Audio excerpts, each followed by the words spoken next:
ಸಾಮಾಜಿಕ ಜಾಲತಾಣದಲ್ಲಿ ವೀರ ಸೇನಾನಿಗಳಾದ field marshal KM Cariappa ಹಾಗೂ ಜನರಲ್ ಕೆಎಸ್ ತಿಮ್ಮಯ್ಯ ಅವರನ್ನ ಅವಹೇಳನ ಮಾಡಿದ ವ್ಯಕ್ತಿಯ ವಿರುದ್ಧ ಕಠಿಣ ಕಾನೂನು ಕ್ರಮ ಕೈಗೊಳ್ಳುವಂತೆ ಒತ್ತಾಯಿಸಿ ಅಖಿಲ ಕರ್ನಾಟಕ ಮಾಜಿ ಸೈನಿಕರ ಸಂಘ ಕೊಡಗು ಘಟಕ ಮಡಿಕೇರಿಯಲ್ಲಿ ಪ್ರತಿಭಟನೆ ನಡೆಸಿತು.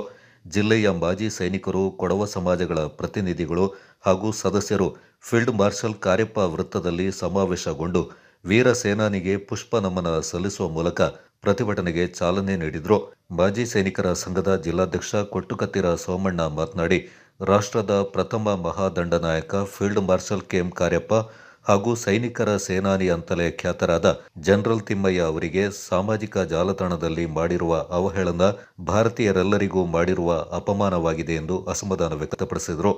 ವೀರ ಸೇನಾನಿಗಳನ್ನು ಅವಮಾನಿಸಿರುವ ಪ್ರಕರಣದಡಿ ಆರೋಪಿಯ ವಿರುದ್ಧ ಕಠಿಣ ಕಾನೂನು ಕ್ರಮ ಕೈಗೊಳ್ಳಬೇಕು ಮತ್ತು ಗಡೀಪಾರು ಮಾಡಬೇಕೆಂದು ಒತ್ತಾಯಿಸಿದರು. ಪೊನ್ನಂಪೇಟೆ ಮಾಜಿ ಸೈನಿಕರ ಸಂಘದ ಅಧ್ಯಕ್ಷ ಐನಂಡ ಕೆ ಮಂದಣ್ಣ, ಕರ್ನಾಟಕ ಕೊಡವ ಸಾಹಿತ್ಯ ಅಕಾಡೆಮಿ ಅಧ್ಯಕ್ಷ ಅಜ್ಜಿನಿಕಂಡ ಮಹೇಶ್ ನಾಚಯ್ಯ, ಕೊಡವ ಸಮಾಜಗಳ ಒಕ್ಕೂಟದ ಅಧ್ಯಕ್ಷ ಕಳ್ಳಿಚಂಡ ವಿಷ್ಣು ಕಾರ್ಯಪ್ಪ, ಮಡಿಕೇರಿ ಕೊಡವ ಸಮಾಜದ ಅಧ್ಯಕ್ಷ ಮಂಡುವಂಡ ಪಿ ಮುತ್ತಪ್ಪ, ಕೊಡಗು ಜಿಲ್ಲಾ ಬಿಜೆಪಿ ಅಧ್ಯಕ್ಷ ನಾಪಂಡ ರವಿ ಕಾಳಪ್ಪ, ಕೊಡವ ನ್ಯಾಷನಲ್ ಕೌನ್ಸಿಲ್ ಅಧ್ಯಕ್ಷ ನಂದಿ ನೆರವಂಡ ಯು ನಾಚಪ್ಪ ಮತ್ತಿತರರು ಮಾತನಾಡಿ ಪ್ರಕರಣವನ್ನು ತೀವ್ರವಾಗಿ ಖಂಡಿಸಿದರು.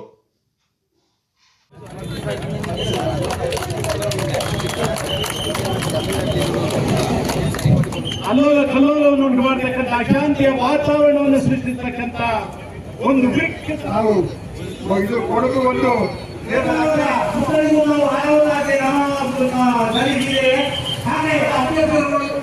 ಒಂದು ಬಂಧಿಸಿ ಬಂಧಿಸಿ ಸೈನಿಕ ಜಾತಿ ಒಂದೇ ಮಾಜಿ ಸೈನಿಕ ಅಲ್ಲಿ ನಾನು ನನ್ನ ಕೊಡಗಿನಲ್ಲಿ ಇರುವಂತದ್ದು ದೇಶ ಪ್ರೇಮಿಗಳು, ದೇಶದ ಬಗ್ಗೆ ಅಪಾರ ಕಾಳಜಿ ಇರುವಂತ ಒಂದು ದೇಶ ಪ್ರೇಮಿಗಳಿಗೆ ಹೊಂದಿರುವಂತಹ ಜಿಲ್ಲೆ ಅಂದ್ರೆ ಈ ದೇಶದಲ್ಲಿ ಅದು ಕೊಡಗು ಜಿಲ್ಲೆ. ಆದ್ರೆ ಇವತ್ತು ಇಂತಹ ಒಂದು ಕೊಡಗು ಜಿಲ್ಲೆ ಈ ಮಣ್ಣಿನಿಂದ ಯಾವುದೋ ಒಬ್ಬ ದೇಶದ್ರೋಹಿ, ಒಬ್ಬ ಅನಾಗರಿಕ, ಯಾಕಂದ್ರೆ ಅನಾಗರಿಕ ಅಂತ ಹೇಳ್ಬೇಕು, ಯಾವುದೋ ಒಬ್ಬ ನಾಗರಿಕ ಅಥವಾ ಒಬ್ಬ ನಿಜವಾದ ಆತನ ಬುದ್ಧಿ ಸರಿದವರು ಈ ರೀತಿಯಾಗಿ ಮಾತಾಡೋದಿಲ್ಲ, ಈ ರೀತಿಯ ಹೇಳಿಕೆಗಳನ್ನ ಎಲ್ಲಿ ಬಿಡುಗಡೆ ಮಾಡೋದಿಲ್ಲ. ಈತನಲ್ಲಿ ಏನೋ ಒಂದು ವಿಷಯ ಆತನಿಗೆ ಬುದ್ಧಿ ಸರಿ ಇದೆಯಾ ಅಥವಾ ಈ ಅಡಿಗೆ ಹುಟ್ಟಿದನು ಅದು ಎಲ್ಲಿಂದ ಬಂದಿರಬಹುದು ಅಂತ ನಾವು ಇವತ್ತು ಯೋಚನೆ ಮಾಡಬೇಕಾಗ್ತದೆ. ನಾನು ಅಖಿಲ ಕರ್ನಾಟಕ ಮಾಜಿ ಸೈನಿಕರ ಸಂಘದ ಅಧ್ಯಕ್ಷ, ಜಿಲ್ಲಾಧ್ಯಕ್ಷ ಕೊಟ್ಟುಕತ್ತಿರ ಪಿ ಸೋಮಣ್ಣ. ನಮಗೆ ಏನು ನೋವಾಗಿದೆ ಅಂದರೆ ನಮ್ಮ ಮಹಾನ್ ದಂಡನಾಯಕ ಫೀಲ್ಡ್ ಮಾರ್ಷಲ್ ಕಾರ್ಯಪ್ಪ ಮತ್ತು ಜನರಲ್ ತಿಮ್ಮಯ್ಯನವರಿಗೆ ವಾಟ್ಸಪ್ ಸಾಮಾಜಿಕ ಜಾಲತಾಣದಲ್ಲಿ ವಿದ್ಯಾಧರ್ ಎಂಬ ವಕೀಲರು ಮಾಡಿದ ಅವಹೇಳನಕಾರಿಯನ್ನು ನಾವು ತೀವ್ರವಾಗಿ ಖಂಡಿಸಿ ಅವರಿಗೆ ದರ್ಶನಗಿರಿ ಮಾಡಿ ಜಾಮೀನು ಮೇಲೆ ಅದು ರಾತ್ರೋರಾತ್ರಿ ಬಿಟ್ಟಿದ್ದು ನಮಗೆ ಅಸಮಾಧಾನವಾಗಿದೆ, ನೋವಾಗಿದೆ.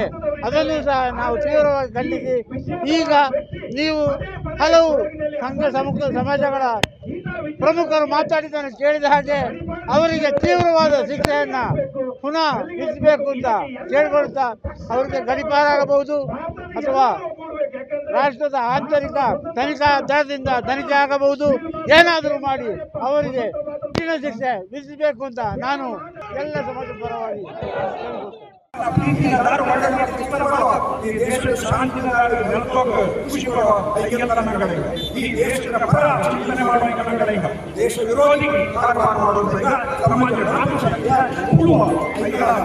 ಮಟ್ಟ ಮಾಡುವುದು ಮಟ್ಟ ಮಾಡ್ತಾ ಕೋಚಂಗಿ ನಂಗಡ ಕೊಡಗಿನ ಶಾಂತಿ ನೆಲೆ ಖಂಡಿತ ಸಾಧ್ಯ ಇಲ್ಲ.